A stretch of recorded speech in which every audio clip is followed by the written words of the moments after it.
All right, what I'd like to do is to just look at Chapter 3 of your Moral Choices by Scott Ray, and I've given you a handout on Chapter 3.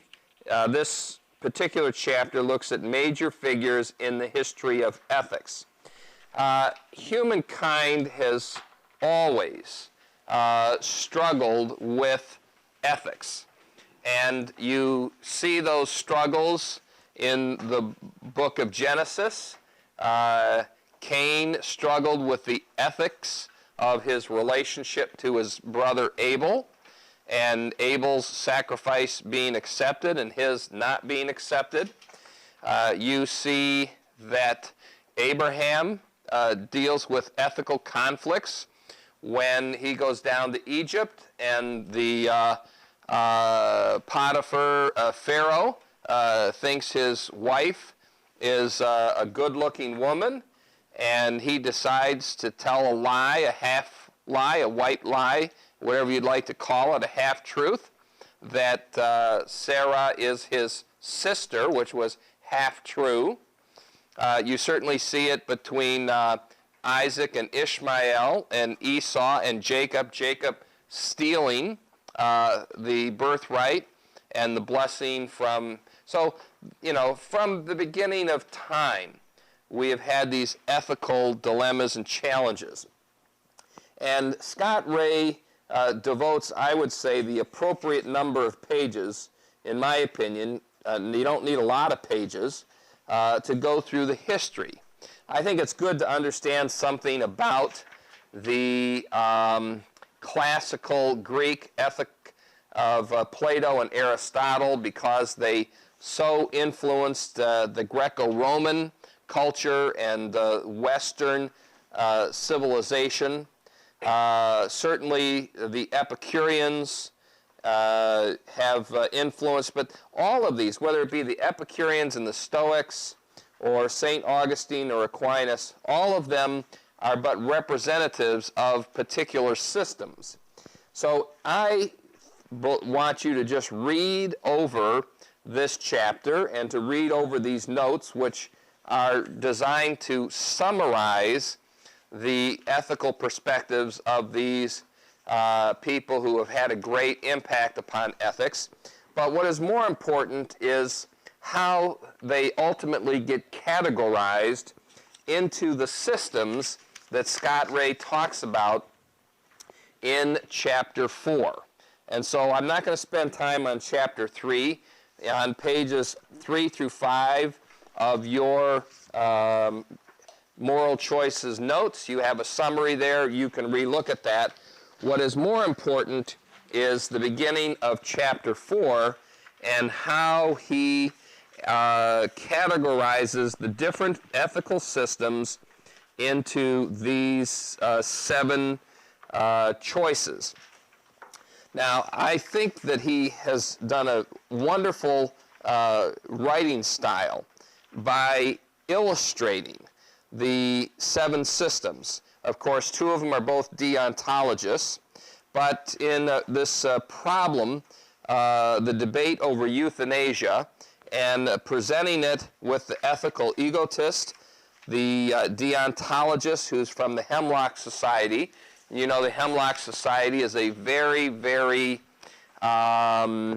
proactive society seeking to instill euthanasia in all countries throughout the world. They're particularly strong in the Norwegian countries. The utilitarian view, the deontologist, who's represented by the Catholic priest, the emotivists, the relativists, and then the virtue theorist.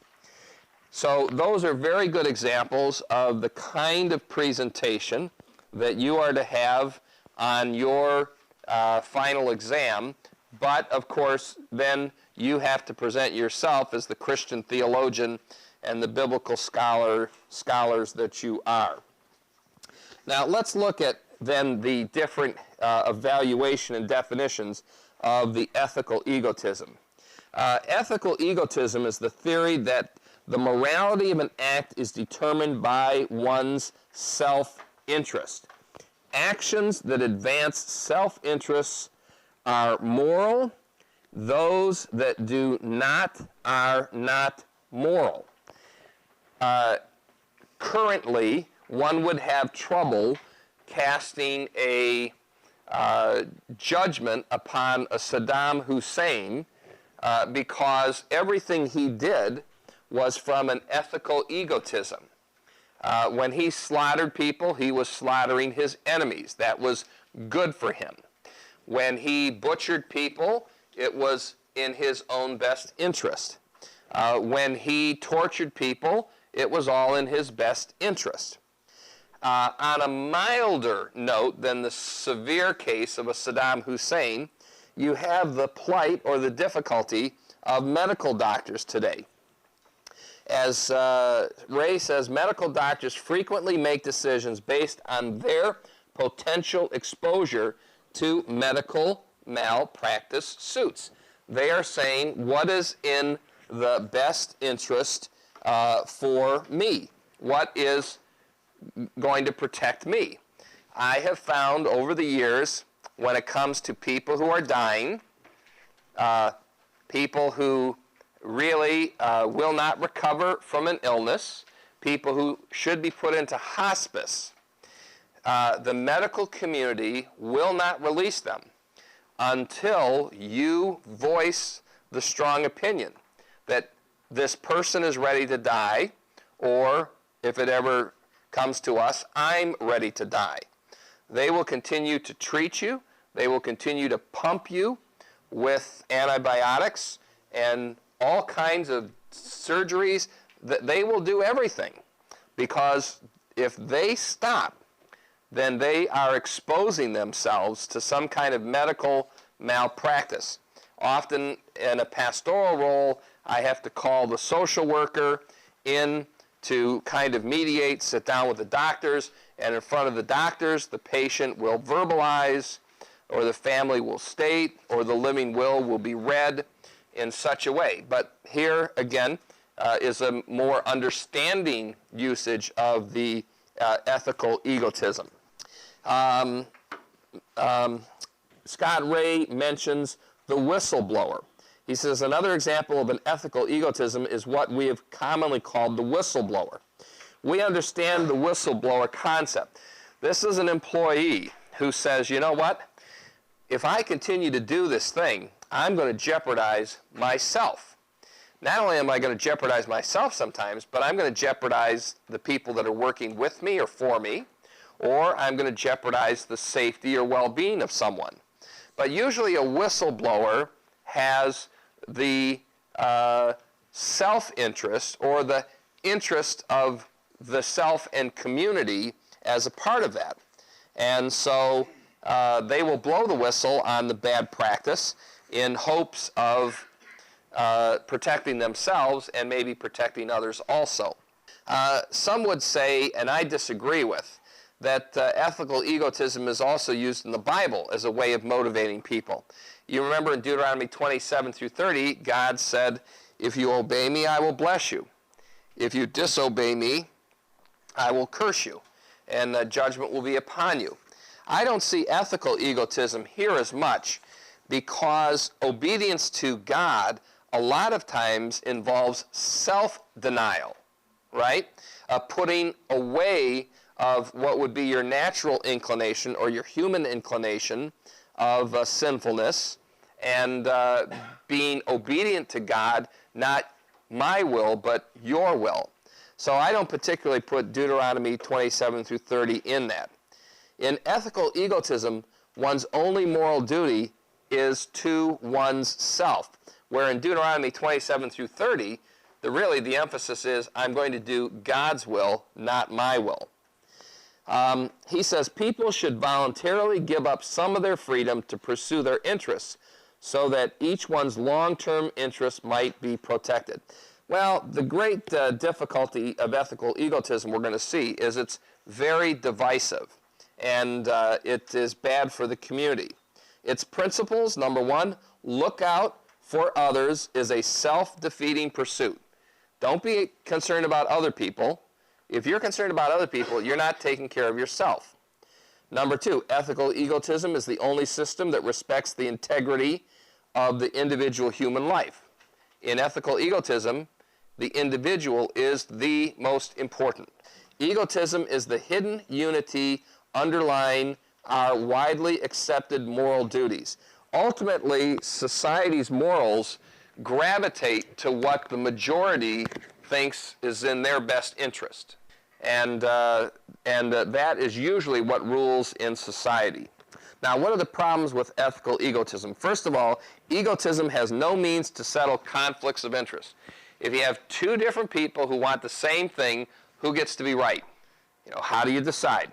Second, ethical egotism ultimately collapses into anarchy. And Hobbes' system is an example of this. He wants to believe in ethical egotism, but he says you've got to have an absolute sovereign good monarch. Well, there is no such thing. Power corrupts. Authority corrupts. Third, egotism is an arbitrary ethical system. It changes for every single person. Fourth, ethical egotism is built on the false premise of psychological egotism. That is, the notion that individuals are only capable of acting in their self-interest, and the genuine altruism does not exist. People who act in their own self-interest are often acting in a destructive way for themselves. They are doing what they want to do, but what they are doing is very destructive for themselves. Fifth, ethical egotism as a sufficient system ignores the fact that the scriptures call believers and unbelievers to a balance of self-interest and altruism. You have to love God, you have to love your neighbor, you have to love yourself. There has to be, it can't be all me, me, me.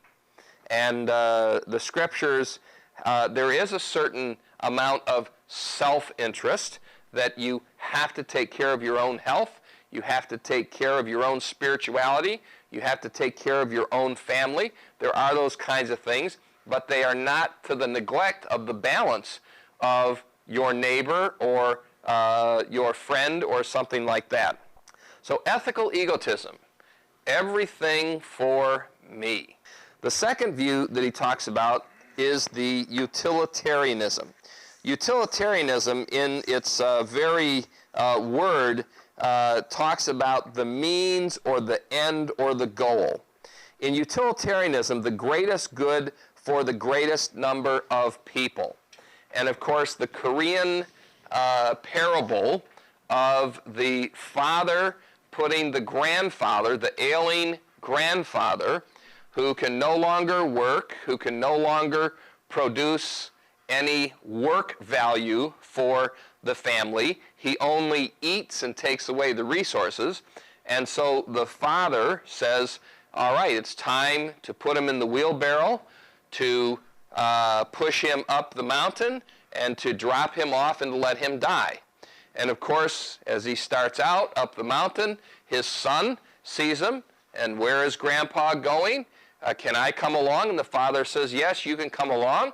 And so they go up to the mountain. He drops off the grandfather there to die, and he comes back, and when they're getting back to the home, the little boy says to the father, I'm so glad that I went with you. Now I will know where to take you when you become old, right? See, that's the utilitarian kind of view. You're looking at the end product. Now, it's a hedonistic utilitarianism where you try to maximize the pleasure and minimize the pain.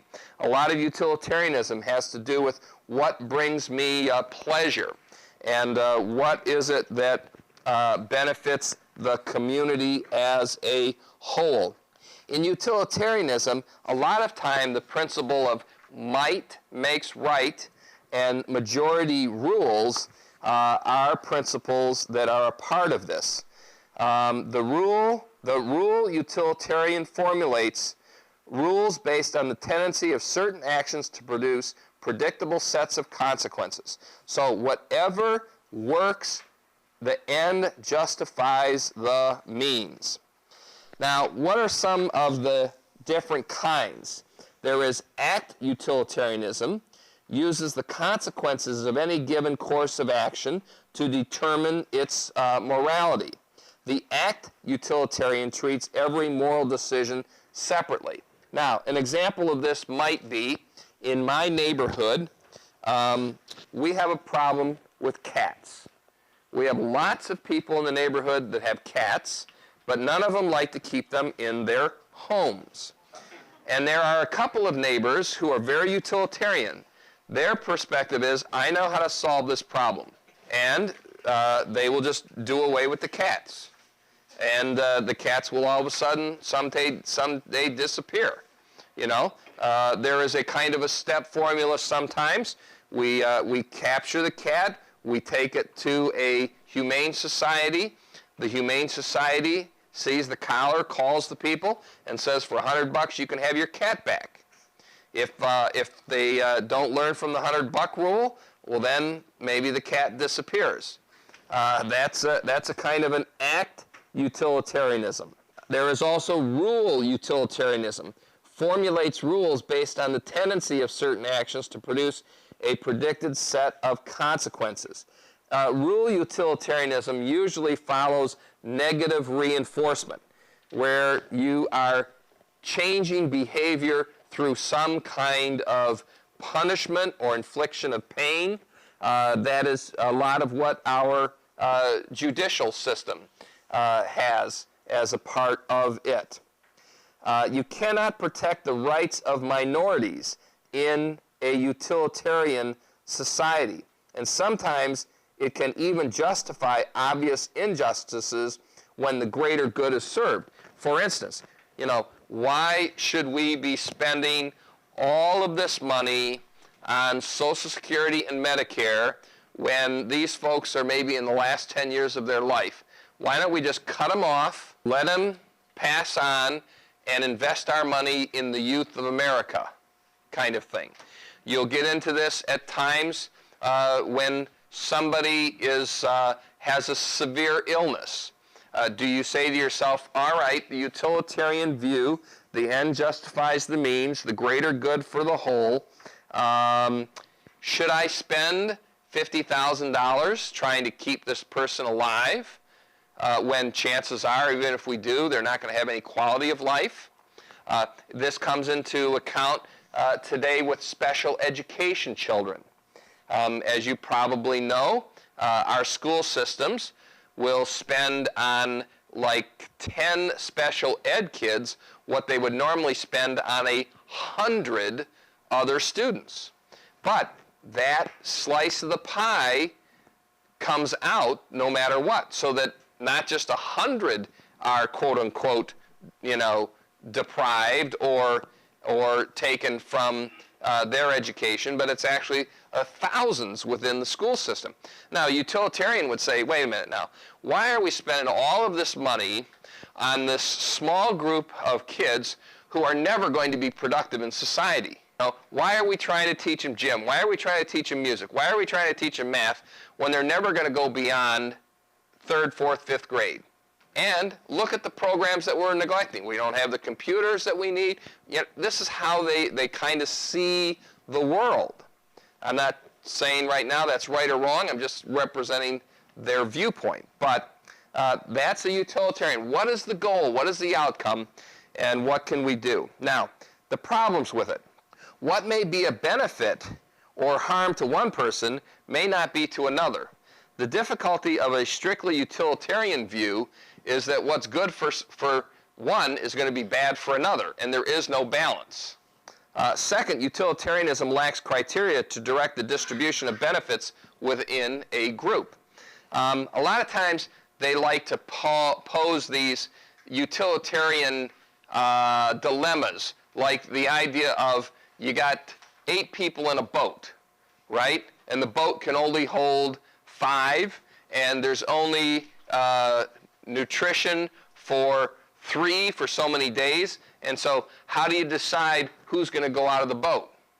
I just watched on the Discovery Channel a fascinating story, real-life story, of a group of, I think it was 6 or 7, who were on a sailboat in the storm, and they had to abandon the sailboat for a dinghy, and all the decisions that they went through in real life, in real time, and who's going to live and who's going to die and who gets what. And it was only, interestingly enough, only 2 of the whole group survived. People went delusional, jumped off the edge. They said, you know what, I don't have the strength to stop them. If I fight with them and try to stop them, I'm going to weaken myself. So I've just got to let them go. Off the side they go, and they become an hors d'oeuvre for the sharks that were circling, so on and so forth. So, utilitarianism has some real challenges if that is your one worldview. Second, utilitarianism lacks criteria, as I said, to direct the distribution of benefits in a group. And third, utilitarianism offers no place for the idea of individual merit. All right, individual merit. And so utilitarianism is, but that's how a lot of people operate.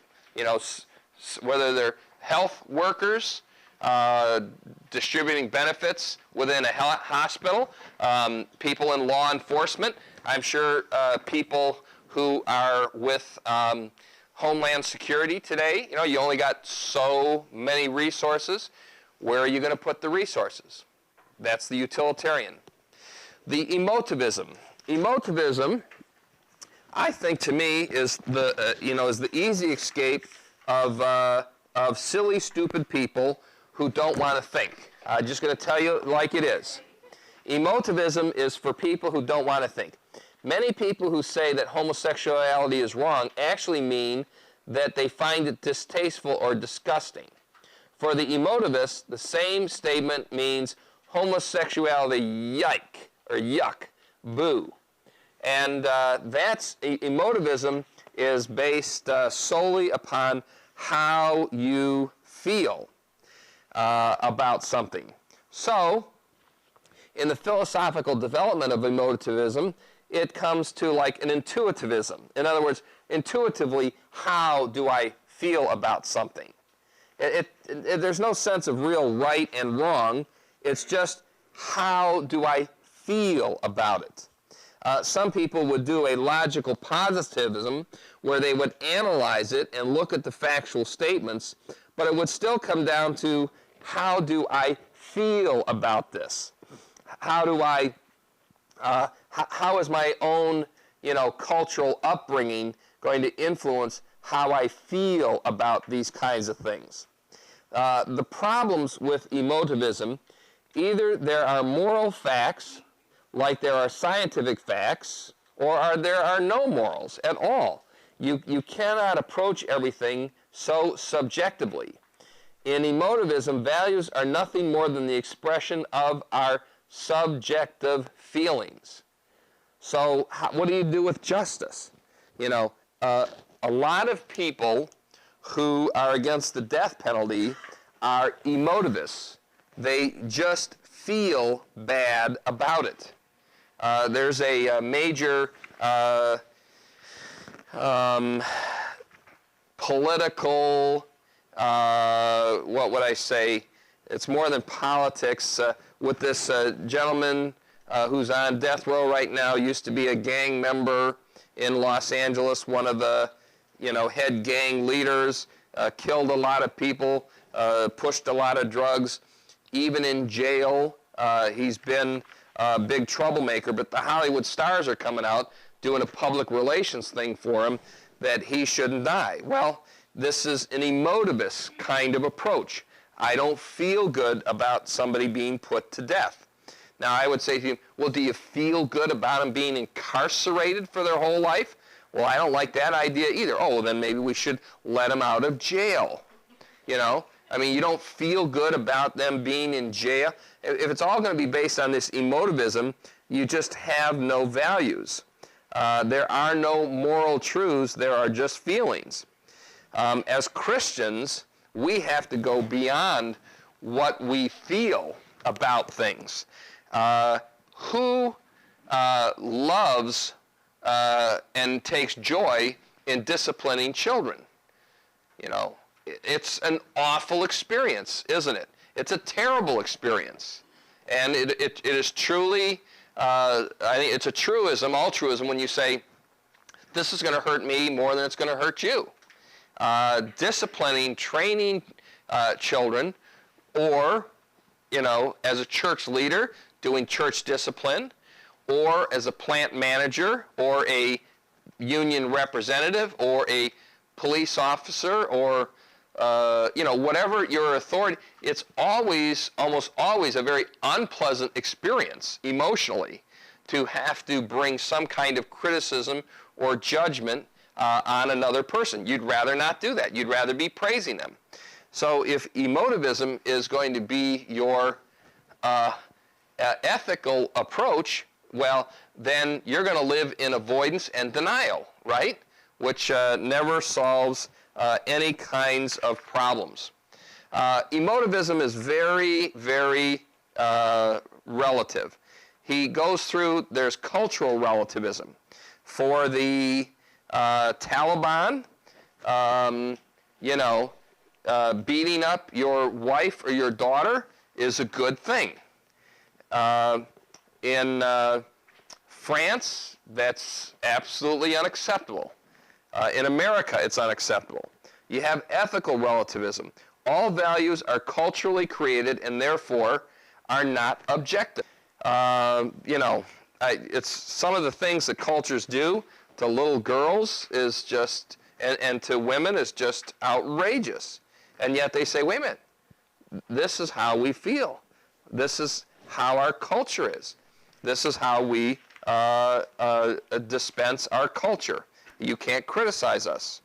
Morality is determined by the individualism. While morality may need cultural acceptance to function properly, it is quite another thing to insist that cultural acceptance determines the validity of principles. Just because everybody does it doesn't mean that it is right. This gets into the whole question of multiculturalism, which has been pushed upon us ethically for a couple of decades. Multiculturalism teaches that all cultures are equally of value, that every culture forms its own, good, righteous, just, appropriate culture, and that each one in their own little world, in their own little melting pot, is culturally right. Well, are we going to say that about the South Africa apartheid of the 50s, 60s, 70s, and 80s, so on and so forth? Are we going to say, well, wait a minute, this, you can't criticize this. This is how this culture functions best. And of course, there were those in the days prior to the Civil War and even after the Civil War who said, no, slavery is good for the economy. Slavery is good for the slaves. If you leave these people off on their own, they're going to die. This is a good thing for them. And everything is so relative. Without the absolute truths of the Word of God, you just fall upon these ridiculous, emotive kinds of arguments. So it's very relative. What is the appeal? The first appeal of relativism is based on the important idea that morality does not develop in a sociological vacuum. A second appeal, relativism is presented as the only alternative to this kind of absolutism. It is not difficult to see why people would prefer relativism. People don't like absolutes. They don't like to hear, thou shalt not murder. They want to have exception clauses. They don't want to hear, thou shalt not steal. They want to have exception clauses. They don't want to hear, thou shalt not curse. They want to have exception clauses. Everybody wants to have exception clauses. A third appeal, some would say, is it's a sensitivity to different cultures. And these are the people that want to say that all cultures are equal. In the Zulu tribe of Africa, women were common property of all the men. Now you say, you know, that's their culture. That works for them. What about Mormonism, where it has been you can have many wives? Is that culturally good and acceptable? In the Mormon model, of course, the scriptures say one man, one woman, and no man can serve two masters and all that kind of stuff. And you find that it doesn't function well. There's the exception to the rule, but it doesn't function well for raising functional children in the image of God. When it comes to the Zulu tribe, what has happened is they've had a massive epidemic of HIV and AIDS, and because of this total sexual promiscuity, you're going to see an entire generation of young women in their 20s and 30s and moms completely wiped out. You know, does that mean that that's... So this kind of emotivism, where you just do what feels good, is very, very relative. Its weaknesses. Many of the observations of moral diversity were differences in moral practices. But diversity in practice does not necessarily equal diversity in understanding values or principles. Just because it's different doesn't mean that it's good. A third weakness of relativism, he says, is that ethical relativism cannot be drawn from the observations of the cultural relativists. The reason is because nothing is absolute. Everything gets to change. You cannot make a benchmark and say, okay, this is going to be the standard. No, that can't be the standard, because it can change next week or next month. A fourth weakness of relativism is that it provides no way to arbitrate among competing cultural value claims. All right? How do you determine which is right and which is wrong? Fifth, the relativist cannot morally evaluate any clearly oppressive culture, or more specifically, any obvious tyrant. Cultures that regulate women to the status of second-class citizens cannot be evaluated by the relativists, since morality is dependent upon the cultural context. How do you spread democracy in Islamic fundamentalist countries? How do you say that there are women's rights? How do you say women have the opportunity to be educated? How do you say that they're allowed to drive? All of those things are, wait a minute. You're in the wrong ballpark, buddy. Go to another culture. This is our culture. You can't tell us what to do.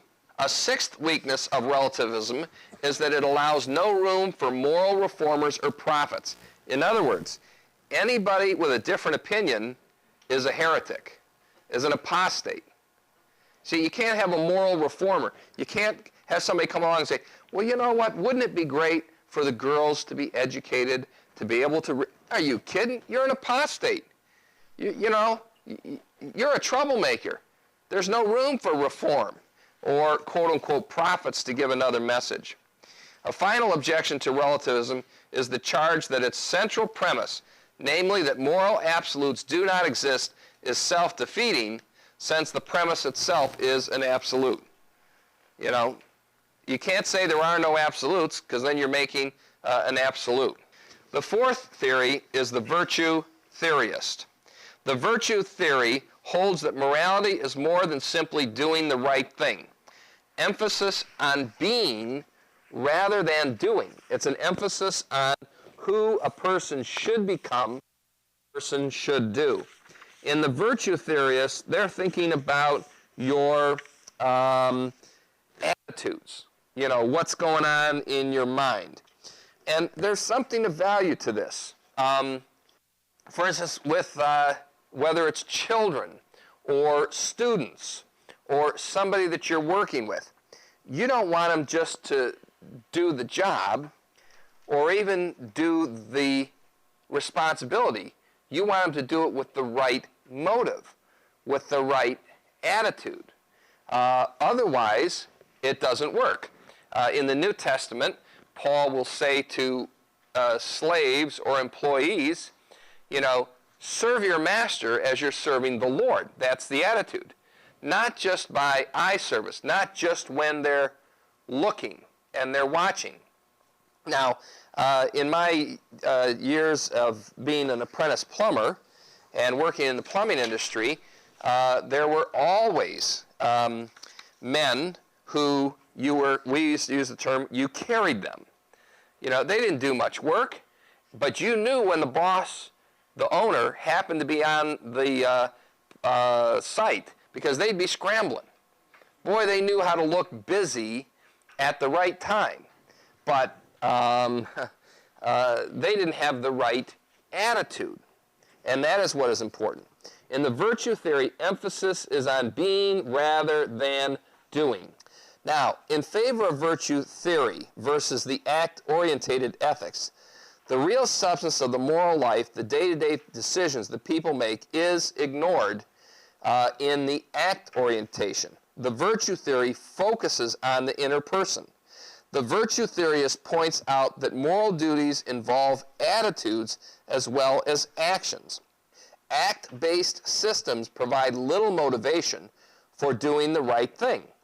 The virtue theorist at least ties into the inner person and gets them motivated so that they do the right thing when you are not watching, or when the negative reinforcement or negative punishment is gone. Fourth, action-based systems can become legalistic, and they can encourage that kind of criticalness amongst people.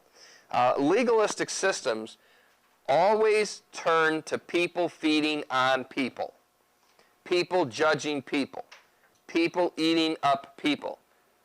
Very stereotypical in the Pharisees and the Sadducees and the Zealots and the Essenes. It's true of denominationalism, where people start to feed on each other.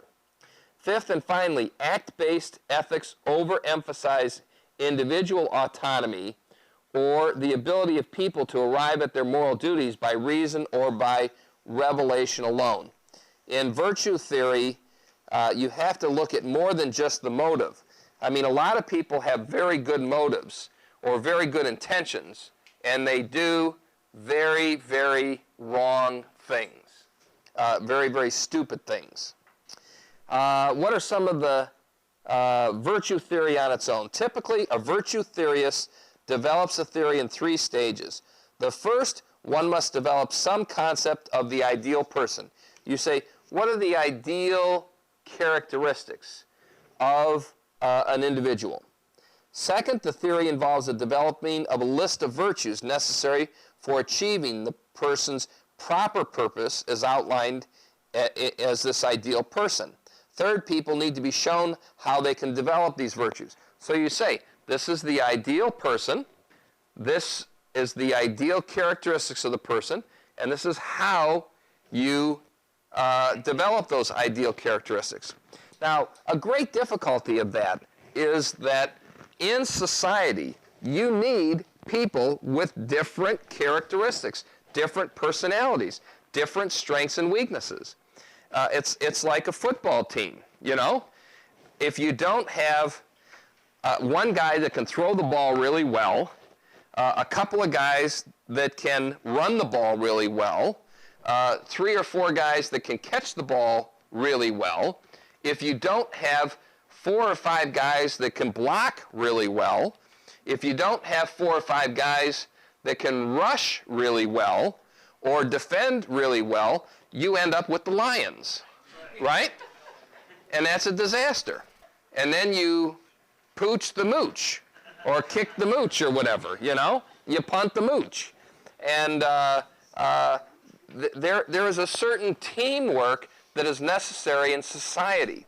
And in the virtue theorists, you have this one ideal that denies the individuality, the individual giftedness, and the individual personalities that God has put together. The problems with virtue theory on its own. Since virtue theory relies on the emulation of ideal individuals in order to develop virtue, and since we have no way of observing or evaluating a person's character apart from the individual's actions, how do you know if they are really motivated from the inside or whether they are just performing to get acceptance. A final criticism of virtue theory is that virtue ethicists are overly optimistic about the power of virtue to stem social evils. These would be, I would think that these are people who would say, you know what, if we just sit down and talk with Osama bin Laden long enough, if we can just sit down and talk with, the Al-Qaeda, if we just reason with these people long enough, we will ultimately be able to rise to a higher level of civilization, and they can accept us, and we will accept them, and so on and so forth. It's a very naive view to think that, and this comes to your anthropology, that within every person, their basic core is divinely good, that their basic core is divinely right. So, now, maybe you believe that in the early days of your ministry or the early days of your life, but then you come across enough people that you understand there is real evil out there. And until these people are regenerated and born again, you can't even do a Pavlov's dog on them, And these are people that deserve to be locked up, and so on and so forth. I mean, in my early days of ministry, I was naive enough to believe if you sat down and you talked to somebody enough about the gospel, which I will do with everybody, and you just explain to them the positives and the negatives of it, that they will come to an enlightenment, and they will ultimately do what you know is best. No. People are stupid. People are evil. People are wicked. And a lot of them need to be locked up. And nowadays, I will lock them up, because that's the best place for them. So, virtue theorists, they're pretty naive people. And I think we have an example of that, which we'll see in the RCE book, the lady who writes about, the sexuality and this idea of some kind of acceptable moral ethic amongst gays and homosexuals and so on and so forth. She's got her head in the sand, maybe even up to her ankles, not looking at the statistics of what's happening to that community. What are some of the problems? Again, the virtue theory relies on the emulation, thinks too high, too optimistic about the power. Virtue theory in relationship to principles. The debate is whether virtue derives from principles, called the correspondence view, or the complement principles as equals, called the complementary view. Thus, a complementary view of virtues and principles would appear to be more consistent with scriptures. Where does virtue come from? Virtue comes from, according to the scriptures, it comes from our being born again. The work of the Holy Spirit working in our lives. A good theology says, hey, humanity is depraved, humanity is sinful, and apart from regeneration, there is going to be no ethical change. Now, in chapter 5, Scott Ray gives you some excellent steps. And I think these 7 steps are quite good. And I think that the models that he gives you are good models also. So I would hope that you would say to yourself, I'm going to use these 7 steps plus my theology and everything else I've learned to guide and direct me in my ethical decisions and things. He talks about gathering the facts. If you don't have the facts, you're making your best decision on the wrong information. And so frequent ethical dilemmas can be resolved simply by clarifying the facts of the case in question. Once you get to the facts, a lot of times it makes the decision a whole lot easier. Now, once you get all the facts, then at least you can determine the ethical issues. Ethical issues are stated in terms of legitimate competing interests or goods. These competing interests are what actually create the ethical dilemma. So you know you've got to make a choice between A, B, C, and D, and which is the best of those choices. What principles have a bearing on the case? Is this, for instance, is this criminal law? Is this civil law? Is this commercial law? Is this business law? You know, what are we talking about? Advertising, marketing, sales, and how does it impact the image of the company and those different kinds of things. Number 4, list the alternatives. Part of the creative thinking involved in resolving an ethical dilemma involves developing alternative courses of answers. And when you are brainstorming, this is the brainstorming step. When you are brainstorming, don't criticize any thing that's put on the table, any idea. Now, when you take a break and you're going to go get something to eat or you go to the restroom, then you can laugh your head off, you know? Then you can say, oh man, was that ever stupid or what? But you know, if you start to criticize ideas or whatever, you shut things down. And that's not what you want to do during the time when you're listing alternatives. Alternatives should be statements of solutions, right? I mean, that's one of the things like I emphasize, whether it's a husband-wife relationship or a partnership relationship or whatever. You don't want to ever get into the who's right or who's wrong. That's ethical egotism, right? Then you have competing views. If you both are asking what's right and what's wrong, then you are driving towards a common goal. It's not a matter of who's right, but what's right. When you are focusing on what's right, you are driving towards a common goal. And you take the whole emotion out of it very often. So, but then you got to compare the alternatives with the principles, and that's where you can sometimes make your little, checklists as to, this and that. These are the pros, these are the cons of all the different ones. Then you consider the consequences. All right, if we go down here, what's the ramifications? And always think about the long-term principle. What precedent are you setting?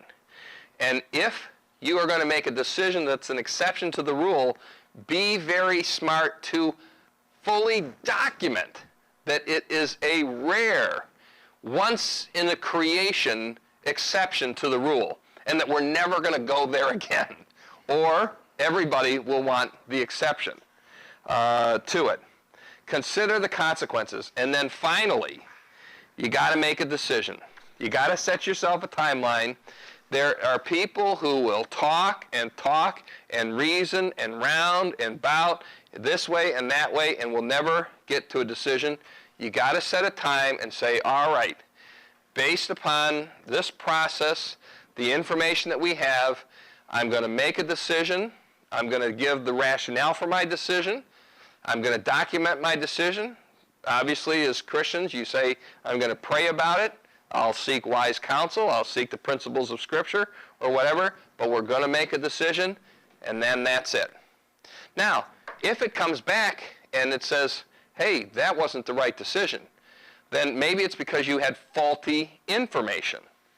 If you follow the process, you'll usually make the right decision as long as you had the right information to begin with. So I think he's got a good model here, and I think his 2 examples of the medical case is helpful. Case number 1, and then the business ethics, and then finally the parent's right and the patient's best interests. So when it comes to patients' rights, it's interesting that going up before our Supreme Court, is the case of parental notification in the case of abortion. Does a parent have the right to be notified prior to the child having an abortion?